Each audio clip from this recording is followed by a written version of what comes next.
നമുക്കെല്ലാവർക്കും അറിയാം Marvel യൂണിവേഴ്സിലെ വില്ലനായ doctor ഡൂമിനെ പറ്റി. വിക്ടർ ഡൂം എന്ന സയൻറ്റിസ്റ്റും ബിസിനസ്സുകാരനുമായ ഒരാൾ എങ്ങനെയാണ് ഡോക്ടർ ഡൂം എന്ന വില്ലനാകുന്നതെന്ന് ഫാന്റാസ്റ്റിക് ഫോർ സിനിമയിലൂടെ നമ്മൾ കണ്ടിട്ടുള്ളതാണ്. എന്നാൽ ഒരു യൂണിവേഴ്സിൽ വിക്ടർ ഡൂം ഡോക്ടർ ഡൂം എന്ന വില്ലനാകുന്നതിന് പകരം ഇഷ്ടിക ശരീരമുള്ള ദ തിങ് ആയി മാറുകയാണ്. അപ്പോൾ ആ കഥയാണ് ഞാൻ ഇന്നിവിടെ പറയുന്നത്. അപ്പോൾ നമുക്ക് കഥയിലേക്ക് പോകാം. ഈ ഒരു കഥയിൽ ഒരേ കോളേജിൽ പഠിക്കുന്ന ആളുകളാണ് വിക്ടർ ഡൂമും റീഡ് റിച്ചാർഡ്സും പിന്നെ ബെന്നും. റീഡും ബെന്നും നല്ല കൂട്ടുകാരാണ്. പക്ഷെ വിക്ടർ ആണെങ്കിൽ ആരോടും കൂട്ടുകൂടാതെ തൻ്റെ കാര്യം മാത്രം നോക്കി ജീവിക്കുന്ന ഒരാളാണ്. റീഡിനെയും ബെന്നിനെയും ആദ്യമൊന്നും വിക്ടറിന് ഇഷ്ടമല്ലായിരുന്നുവെങ്കിലും റീഡ് തന്നെക്കാൾ ബുദ്ധിശാലിയാണെന്ന് മനസ്സിലായ വിക്ടർ റീഡിൻ്റെ അടുത്തു നിന്നും ബെന്നിനെ ഒഴിവാക്കി റീഡുമായി വലിയ കൂട്ടുകെട്ടിലായി.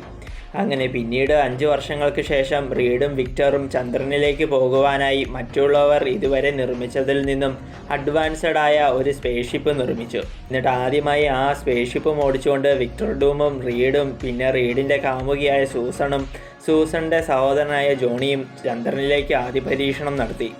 അങ്ങനെ ചന്ദ്രനിലേക്ക് പോകുന്നതിനിടയിൽ വിക്ടർ തൻ്റെ തനി സ്വഭാവം പുറത്തെടുത്തു. അതെന്താണെന്ന് വെച്ചാൽ ഇന്ന് ഈ സ്പേസ് ഷിപ്പുമായി ചന്ദ്രനിലേക്ക് പോകുന്ന വഴിയിൽ ഷിപ്പിന് നേരെ കോസ്മിക് റേസ് വരുന്ന കാര്യം വിക്ടറും റീഡും മുൻകൂട്ടി കണ്ടിട്ട് ആ കോസ്മിക് റേസ് ഏറ്റ് ആർക്കും ഒന്നും സംഭവിക്കാതിരിക്കുവാനായി ഷിപ്പിൽ ഒരു ഷീൽഡ് വിക്ടറും റീഡും നിർമ്മിച്ചിരുന്നു. എന്നാൽ ആ ഷീൽഡിന് കോസ്മിക് റേസിനെ പിടിച്ചു നിർത്തുവാനുള്ള പവർ ഉണ്ടായിരിക്കില്ല എന്ന് നേരത്തെ അറിഞ്ഞ ഡൂം ആ കാര്യം മറ്റുള്ളവരോട് പറയാതെ തൻ്റെ ജീവൻ മാത്രം രക്ഷിക്കുവാനായി ഒരു ആർമർ സ്വയം നിർമ്മിച്ചു. ആ കോസ്മിക് റേസ് ഏറ്റ് മറ്റുള്ളവർ മരിച്ചു പോകുവാനാണ് ഡൂം അങ്ങനെ ചെയ്തത്.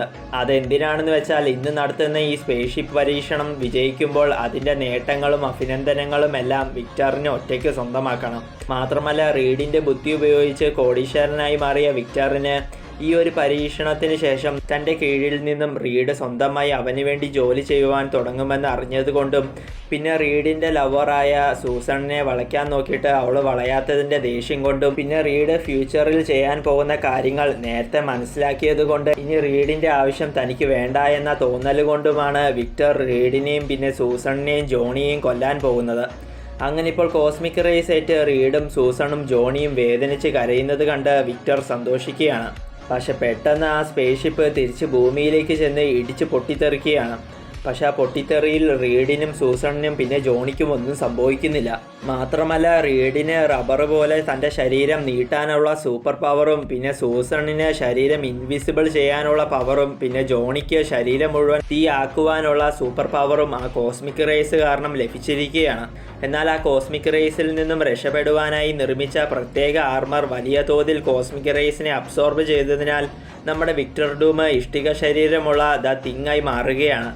മാത്രമല്ല അപ്പോൾ തന്നെ തൻ്റെ രൂപം ഇങ്ങനെ ആകുവാൻ കാരണക്കാരൻ റീഡാണെന്നും പറഞ്ഞ് വിക്ടർ റീഡിനെ അറ്റാക്ക് ചെയ്യുകയും ചെയ്യുന്നു. അവിടെ പൊട്ടിപ്പാളീസായി കിടക്കുന്ന ആ ഷിപ്പിൻ്റെ പറക്കാൻ സഹായിക്കുന്ന ഒരു ഡിവൈസ് കയ്യിലെടുത്ത് അത് ഉപയോഗിച്ച് റീഡിനെയും ഇടിച്ച് പറപ്പിച്ചുകൊണ്ട് വിക്ടർ റീഡിനെയും കൊണ്ട് അവിടുന്ന് എങ്ങോട്ടോ പോവുകയാണ്. ഇപ്പോൾ റീഡുമായി വിക്ടർ ചെല്ലുന്നത് പട്ടാളക്കാർ ഗാമ റേസ് ഉപയോഗിച്ച് പരീക്ഷണം നടത്തുന്ന ഒരു സ്ഥലത്തേക്കാണ്. അവിടെ ഇപ്പോൾ മിലിറ്ററിയിലെ വലിയ ഉദ്യോഗസ്ഥനായ റീഡിൻ്റെ കൂട്ടുകാരനായ ബെന്നിൻ്റെ സാന്നിധ്യത്തിൽ ഗാമ റിയാക്ടർ എന്ന ഒരു സംഭവം ഇപ്പോൾ ഓണാക്കാൻ പോയപ്പോഴാണ് റീഡിനെ വിക്ടർ അങ്ങോട്ട് വലിച്ചെറിഞ്ഞത്. ഇപ്പം ആരോ പരീക്ഷണ സ്ഥലത്ത് വന്നതറിഞ്ഞ ബെന്ന് തൻ്റെ ജീവൻ നോക്കാതെ വേഗം അയാളെ രക്ഷിക്കുവാനായി അവിടെ ചെന്നതും അത് തൻ്റെ കൂട്ടുകാരനായ റീഡാണെന്ന് കണ്ട് ബെൻ ഞെട്ടിപ്പോവുകയാണ്. അപ്പോൾ തന്നെ ഗാമ റിയാക്ടർ കാരണം റീഡിനൊന്നും സംഭവിക്കാതിരിക്കുവാനായി ബെൻ അവിടെ നിന്നും പുറത്തേക്ക് റീഡിനെ വലിച്ചെറിഞ്ഞ് റീഡിനെ രക്ഷപ്പെടുത്തിയെങ്കിലും അപ്പോൾ തന്നെ ആ ഗാമ റിയാക്ടർ പൊട്ടിത്തെറിച്ച് ബെന്നിന് പരിക്കേൽക്കുകയാണ്. മാത്രമല്ല ഇപ്പോൾ അവിടെ ആ വിക്ടർ വീണ്ടും വന്ന് റീഡിനെ അറ്റാക്ക് ചെയ്യുന്നു.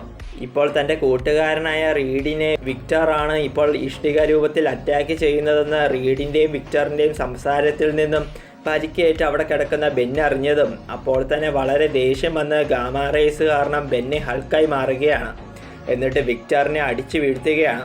പക്ഷെ ദേഷ്യം കാരണം തൻ്റെ മുന്നിൽ നിൽക്കുന്ന റീഡിനെയും അങ്ങോട്ടേക്ക് വന്ന സൂസണിനെയും പിന്നെ ജോണിയെയും ഹൾക്ക് അറ്റാക്ക് ചെയ്യുന്നുണ്ടെങ്കിലും റീഡ് നീ എൻ്റെ ബെസ്റ്റ് ഫ്രണ്ടാണെന്നൊക്കെ പറഞ്ഞ് ഹൾക്കിൻ്റെ ദേഷ്യമൊക്കെ മാറ്റിയതും അപ്പോൾ തന്നെ ഹൾക്ക് ബെന്നായി രൂപം മാറുകയാണ്. എന്നാൽ അതിനിടയിൽ ഡൂം അവിടുന്ന് രക്ഷപ്പെടുകയും ചെയ്തു.